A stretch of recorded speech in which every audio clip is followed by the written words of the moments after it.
Hey, welcome back to the Mobility Project. We're going to throw you today at some of the tinkering we've been doing to try to explain some of our concepts. One of the things that we're always after is using training, strength and conditioning as a tool to put athletes in a good position to protect our athletes, especially our young athletes. And one of the things we like to do is, we're always working on jumping and landing mechanics so that we can have a stable ankle and a stable knee. Okay, you can go inside, buddy. Is that like alien? Can you face the camera for a second? Is alien going to pop out of your stomach? Not going to do it. Alright, so here's a quick test. If you close your eyes and go belly tight and even start up or low, doesn't matter. If you jump up, see what your default positioning is. We should see ankle in a stable position, knee over the ankle, or in a position where I've created extra rotation and I'm landing in a good base mechanic.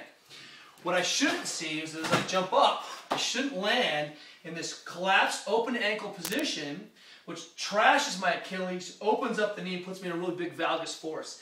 And it's a quick, easy test in a lot of your athletes who are strong enough to do this, but just belly tight. What happens is you can do it eyes closed or eyes open, you can jump high, but you should, overjumped, you should be able to jump up and land in a pretty good position. West Side guys, the Russians have been doing this with 100 kilos. It's a powerful way to overload pure hip extension.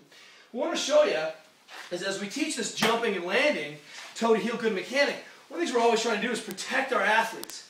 And one of the things that you'll see is that if I land, and here would be a deep landing position with my feet straight, this is going to always limit how much ankle opening I have that collapses and how much internal rotation I have. So I'm not going to expose the knee to very much force. If I turn out 30 degrees, you're going to see that suddenly my ankle collapses a lot further and my knee goes into this open position and is susceptible to a lot more load. If I land in 45 degrees, which is a lot of our young, tall, stiff athletes, then suddenly I land and I have this bad mechanic that if I don't have perfect control in jumping and landing knees out, which is really difficult to do, to land in that 45-degree position, right? That's kind of a crazy jump and land, certainly functional, but then what ends up happening is that a missed land, or I get tired, or I come down, predisposes me to a lot of dysfunction. So one of the things that happens is that if athletes have a matted down hip, they lose that hip function,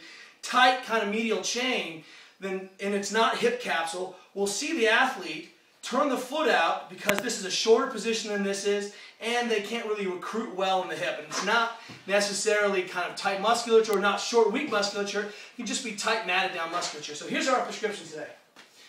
What's up there? I'm coming out. Coming out? Great. So here's what we're going on. First thing first is we're going to take the 45-pound plate. Sit down. You can sit down. And we're going to get into super frog. So have a seat right here. Perfect there. Do you see the animal about to jump out of her chest? Just kidding. Is it like an alien? That's a kitty. Oh, it's a kitty. It's not an alien about to jump out of your chest. It's a kitty. I'm going to load, belly tight, squeeze the butt, and then I'm just going to tension, load, and then tension by dropping the other leg out. And then as soon as I just go to my happy place, I'm going to contract and then relax. I can obviously have a friend pull. This leaves me feeling vulnerable and sketchy. Press, I catch some of the psoas, all of this medial kind of gristle. Hang out, contract, relax, work your way through it, let that leg drop out. I should, I could load up both legs. You doing it too? Nice job. I can load up both legs and come straight back, but it's probably best to do one leg at a time and then feather the other leg out. So that's homework number one.